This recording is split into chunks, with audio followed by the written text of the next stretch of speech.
Hey, what's up, everybody? Ellis Heyman here, Vice President of Capital at Aspen Funds. I'm going to do a little bit different format. I think if you are a capital raiser or fund manager, you are actually going to love this new format. And if you're not, you're going to be very bored by it. But I think the most helpful content that I find today, especially as I, become, I think, more of a sophisticated entrepreneur, a sophisticated manager and business person, is like I want to know what's working. I want the inside of just what's actually happening, how you're spending money, what's working, what's not working, and less like theory, right? Because I can apply my own principles, I can apply my own theories. I just want to like give me what you're doing and what's working. And so every week, or at least I'm going to try to do this every week, is just come on and share a report of kind of where we're at. I mean, if you don't know the name of the show, if you're listening to this on the podcast, is raising $1 billion. And so that's our goal. And so I thought it'd just be cool. Like, here, let's just try and go live as many times as possible to share an update on where we're at and how we're getting there. And so let's just dive in. So as of this year, today's August the 15th, 2025, and we're at $73.3 million for the year. And this week, we have raised a total of $1.6 million for the week. And just for some context, last year we raised $50 million for the entire year. And so we are, truly having a banner year in terms of dollars raised. We're on track to probably finish the year somewhere north of $100 million, somewhere between $100 and $120 million. And so we're really excited about all of that. I mean, that is due to several things. I mean, one, consistency compounds. So Aspen's been in business since 2012, and we've been doing, we've built a lot of trust and consistency compounds. But we launched, our upstream energy fund 7 this year. And so that is on target to probably be close to a $70 to $75 million fund. And so having an asset class like that, where there's a huge amount of demand, definitely helps, as that will probably be, about 60% of what we raise for this year. But then having, things like private credit, industrial, even a multifamily or 2 deals in there have helped significantly with that. But what I want to do, and so each week I'll just kind of share where we're at, where we're on, where we're on target, and then things I've learned, and of course answer any questions. So if you have questions you want me to answer on this live format or in this format on the podcast, email me, ellis@aspenfunds.us. I would love to hear from you. I'd love to interact with you, or find me on Twitter. I'm on our X, I guess. That's probably the best way to find me, is on @X. I'll post the podcast there, or email me, ellis@aspenfunds.us.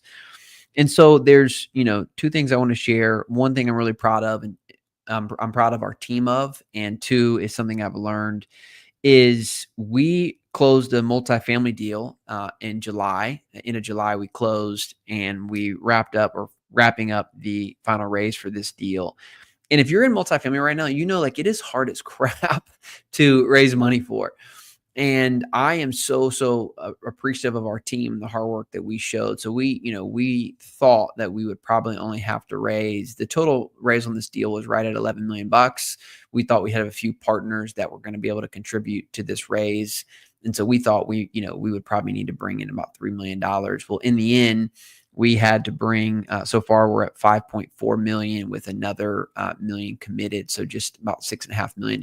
So about 3 times more than we thought, 2.5, 3 times more than we thought we'd have to bring.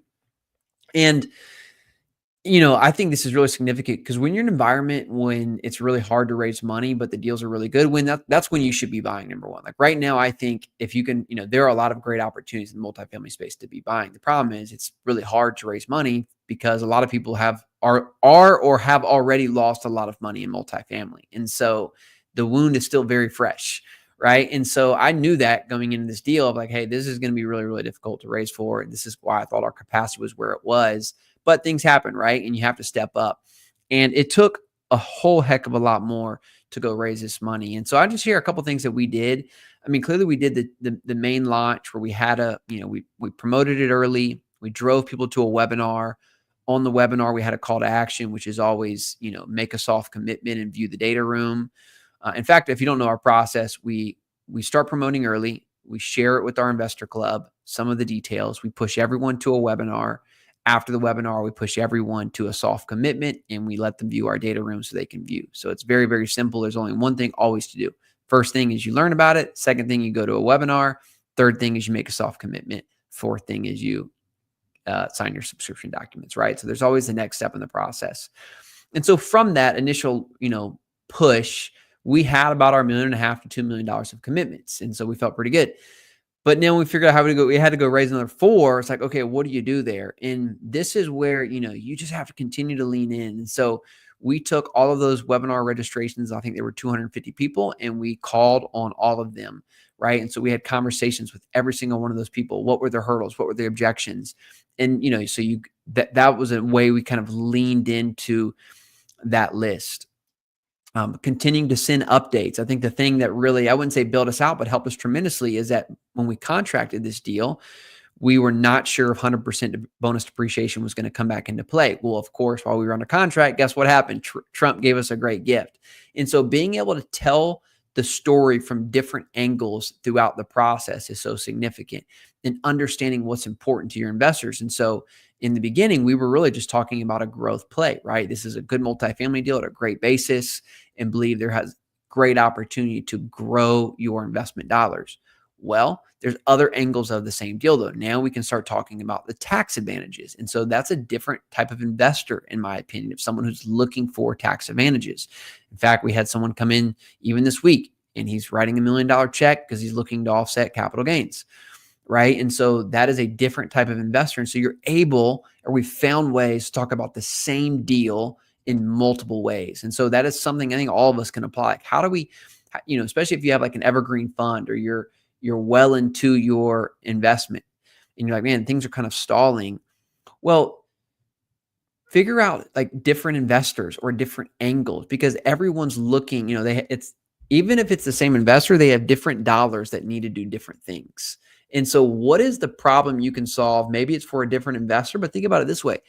What is a problem you can solve for the same investor, but a different dollar, right? So again, every dollar has a role from an investment portfolio. Some needs to make income, some needs to grow, some needs to offset. And so is there angles of the same deal that can solve different problems for that same investor? And so that's what we had to do, right? And thankfully, Trump gave us a great gift and gave us the tax advantage. But I'm really, really proud of our team being able to do that. And again, like ad nauseum, continuing to communicate, continuing to update, even the process. Hey, here's where we're at in the due diligence process. Here's what we've learned about the asset. And just finding creative ways to tell the story of multifamily in a really hard environment. So I'm proud of our team for being able to do that. The other thing, so here's something that I've learned, or that we learned over the past week. So as you know, we've been running, or maybe you don't know this, but I've created YouTube videos on this. You can go to my YouTube channel, Ellis Hammond, for, guides on how to run ads to raise money. But we've been doing a lot of things on the Facebook. We've spent, I think at this point, over 200 grand over the last year on Facebook ads and raising money. And so have a lot of lessons learned there. But we have converted over the lifetime of that process at about 7 or 8% on cost of capital, meaning if, on total amount of money we've raised across that 200 grand is about 7 or 8%. In some quarters, we've done a lot better at 2 or 3%. In some quarters, we've done a lot worse at like 12 or 14.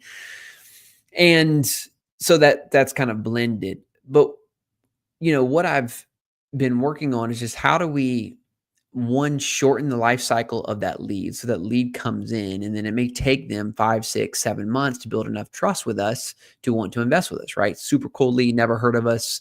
It's a longer life cycle. And so the first thing we did that we said, let's try and just focus our ads just based here in Kansas City and drive people to the office.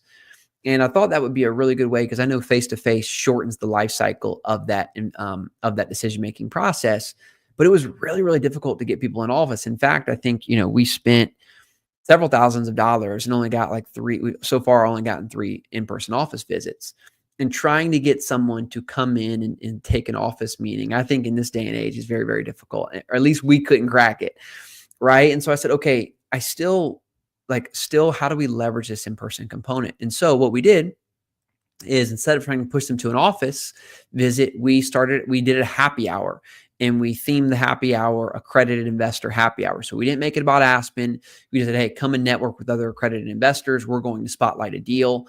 And we didn't even talk. We just handed out brochures, right, to one of our offerings. But we had, I think, 12 people from the same amount of ad dollars, over a span of 2 or 3 weeks. Again, we had 3 people come in person, but we had 4 times as many come to the happy hour event, and we had another 15 people register, right? That we actually talked to on the phone and qualified. So we went from, only having 3 to having 12 people show up in person, another 15 people who registered but didn't end up coming. And so the effectiveness of that campaign was significant, and it generated several in-person meetings, or, what will be virtual or in-person meetings. And so I think that's a great learning is, one, looking at what you're doing from a marketing or relationship building standpoint, always asking the question, like, am I satisfied with my return on investment here? How do I shorten the sales cycle?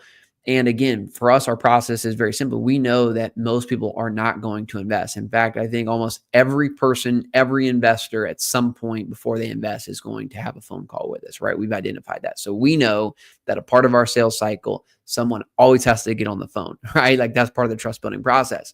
So in this case is, right, how do we shorten it? How do we either get them to the phone quicker, or how do we have multiple calls with them? In this case, like, how do we, get them in person with us? And so it was just easier. And of course, as you know this, like, it's easier to show up to a casual networking event. You're not tied to anything. You don't have to be there for an hour. You can be there for 10 minutes. If the people are cool, you'll stay. If they're not, you can dip out. Right. And so I think that was a really fun learning for us, is pushing people from a Facebook ad to a casual networking happy hour event to learn about Aspen Funds, but also meet with other accredited investors, and not branding it, all about Aspen. It was all about them. And so I think we're going to continue to do that. We're satisfied with the ad spend on that. I don't have numbers in terms of return of capital on that because no one's actually invested from that event yet. But again, it's about investing in the relationship, and that over time will have great lifetime value. So that was one of the key learnings from this week. So again, guys, I hope you like this format. That's really all I want to share today, is kind of where we're at, what from a capital raising standpoint, where we're at for the week and the year. And I'll try and do this hopefully every week and just share, here are our key takeaways. Here are the things that worked this week, and here are the things that didn't. And hopefully this is really valuable. If you like this, follow me on X. I'll continue to share more things like this, or shoot me an email, ellis@aspenfunds.us. And if you are a fund manager, you are someone who is raising capital, or has the ability to raise at least $1 million of capital, and you're looking to partner with other reliable sponsors, you're looking for new offerings to bring to your investors, we'd love the opportunity to see what it looks like to work together. You can go to aspenfunds.us/fund manager. We have a fund manager platform. We today have about 30 to 35 active fund manager relationships where, we have the offerings, and these fund managers, work alongside of us and, manage their own investors, and we manage the deals. And so if that's something that's of interest to you and you want to apply to work with Aspen Funds, again, you have the ability to raise at least $1 million for a single offering. Go to aspenfunds.us/fund manager. We have opportunities today in oil and gas, in private credit, and in industrial development, and would love to chat with you. AspenFunds.us/fund manager. Chat soon, guys. See you next week. Cheers.